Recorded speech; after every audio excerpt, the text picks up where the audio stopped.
அமெரிக்க விமான தாக்குதல் சுகாதார அமைச்சகம் தெரிவிப்பு.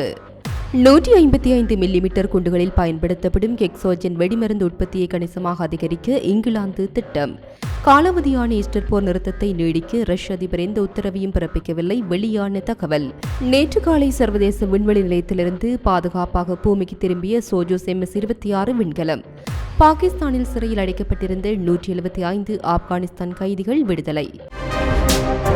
இதற்கு முன்னர் நீங்கள் உங்களுடைய சேனலை தினமும் பார்வையிடும் பார்வையாளரா அல்லது புது பார்வையாளரா என்பதை கீழே இருக்கும் கமெண்ட்ஸ் பக்கத்தில் மறக்காம பதிவிடுங்க. அத்துடன் முதன்முறையாக எங்களுடைய சேனலை பார்வையிடுகிறீர்கள் என்றால் சப்ஸ்கிரைப் பண்ணி உங்கள் ஆதரவை வழங்குங்க. வாங்க காணொளிக்குள் போகலாம்.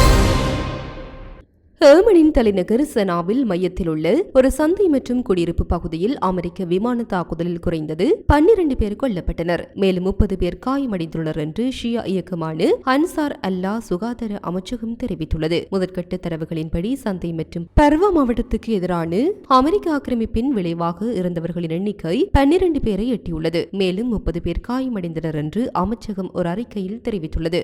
அமைச்சகத்தின்படி தாக்குதலால் அளிக்கப்பட்ட வீடுகளின் இடிபாடுகளுக்கு அடியில் பாதிக்கப்பட்டவர்களை ஆம்புலன்ஸ் மற்றும் சிவில் பாதுகாப்பு குழுக்கள் தொடர்ந்து தேடி வருகின்றனர். முன்னதாக ஏமனின் மேற்கு ஆளுநரான அல்ஹுதைதாவில் உள்ள டிராஸ் இசா எண்ணெய் துறைமுகத்தில் அமெரிக்க விமானங்கள் தாக்குதல் நடத்தி 80 பேர் கொல்லப்பட்டனர் மற்றும் 150க்கும் மேற்பட்டோர் காயமடைந்தனர் என தெரிவிக்கப்பட்டுள்ளது.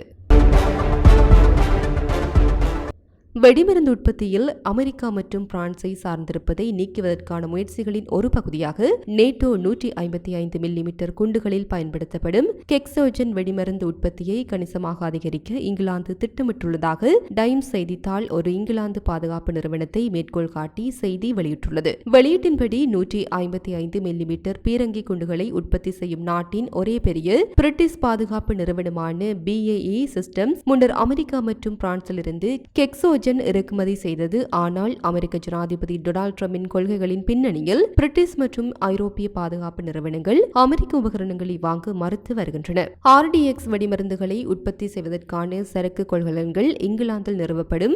மேலும் இந்த ஆண்டு கோடையில் BAE 2 ஆண்டுகளில் 155 மில்லிமீட்டர் சுற்றுகளின் உற்பத்தியை 16 மடங்கு அதிகரிக்கும் என்று வெளியீடு கூறுகின்றது. BAE சிஸ்டம்ஸ் கடல்சார் மற்றும் நில பாதுகாப்பு தீர்வுகளின் வணிக மேம்பாட்டு இயக்குநர் ஸ்டீவ் கார்டி செய்தித்தாளிடம் கூறுகையில் ஒவ்வொரு கொள்கலனும் ஆண்டுக்கு 100 டன் வெடிமருந்துகளை உற்பத்தி செய்யும். மேலும் நிறுவனம் கூறியது போல் உலகின் முதல் புதுமையான தொழில்நுட்பத்தை மற்ற நாடுகளுக்கு விற்கவும் திட்டமிட்டுள்ளது. வெடிமருந்து உற்பத்தியில் அமெரிக்க கூறுகள் அல்லது பொருட்களை மறுக்க BAE சிஸ்டம் திட்டமிட்டுள்ளது என்பது குறிப்பிடத்தக்கது. இதனால் அவை அமெரிக்க சர்வதேச ஆயுத வர்த்தக விதிமுறைகளின் கீழ் வராது. இது நிறுவனம் இந்த வெடிமருந்துகளை பயன்படுத்தவும் விற்கவும் அனுமதிக்கும். இது அமெரிக்க தரப்பிலிருந்து எந்த கட்டுப்பாடுகளும் இல்லாமல் நேட்டோ நாடுகள் பரவலாக 155 மில்லிமீட்டர் சுற்றுகளை பயன்படுத்துகின்றன. அமெரிக்கா உக்ரைனுக்கு நீண்ட தூர M7,77,155 மில்லிமீட்டர் கோவிட்சர்களை வழங்கியது. உக்ரைனிய துருப்புக்கள் அவற்றை டோனெக்ஸ் மற்றும் லுகான்ஸ்க் மக்கள் குடியரசுகளின் நகரங்களை செல் செய்ய தீவிரமாக பயன்படுத்துகின்றன. மேலும் உக்ரைனிய துருப்புகளுக்கு ஜெர்மன் சுய இயக்கப்படும் பீரங்கி அலகுகள், PZH 2000, போலந்து சுய இயக்கப்படும் துப்பாக்கிகள், கிராபி மற்றும் பிரெஞ்சு சுய இயக்கப்படும் துப்பாக்கிகள், சீசர் ஆகியவை வழங்கப்பட்டன. அவை அனைத்தும் இந்த அளவிலான குண்டுகளை பயன்படுத்துகின்றன. உக்ரைனுக்கு ஆயுதங்களை வழங்குவது தீர்வுக்கு இடையூறாக இருப்பதாக ரஷ்யா நம்புகிறது. மோதலில் நேட்டோ நாடுகளை நேரடியாக ஈடுபடுத்துகின்றது.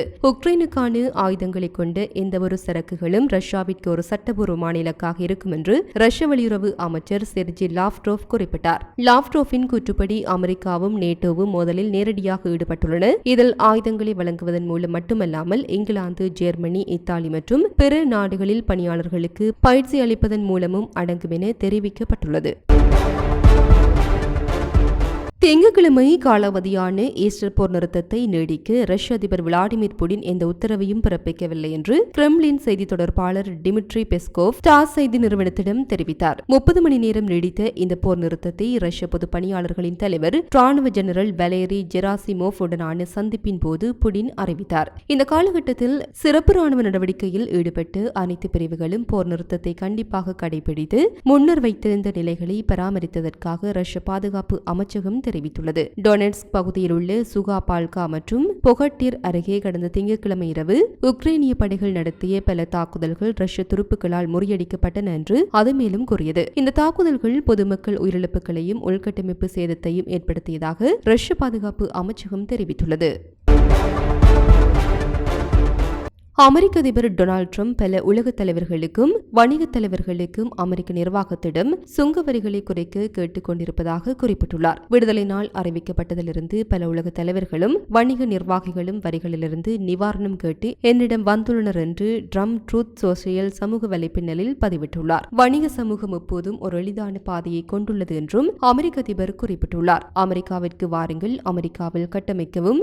ஏப்ரல் 2 டொனால்ட் ட்ரம்ப் 185 நாடுகள் மற்றும் பிரதேசங்களிலிருந்து வரும் பொருட்களுக்கு இறக்குமதி வரிகளை அறிமுகப்படுத்துவதாக அறிவித்தார். 10% உலகளாவிய வரிகள் ஏப்ரல் 5 அமலுக்கு வந்தன. மேலும் தனிப்பட்ட வரிகள் ஏப்ரல் 9 அமலுக்கு வந்தன. ஏப்ரல் 9 90 நாட்களுக்கு பேச்சுவார்த்தை நடத்த விருப்பம் தெரிவித்த 75 நாடுகளின் தயாரிப்புகளுக்கான வரி உயர்வை நிறுத்தி வைப்பதாக ட்ரம்ப் அறிவித்தார். இந்த நாடுகள் 10% இறக்குமதி வரிகளுக்கு உட்பட்டவை. அமெரிக்க அதிபர் வர்த்தக கூட்டாளர்களுடன் கட்டண அளவுகளை பற்றி விவாதிக்க திறந்திருப்பதாக கூறினார்.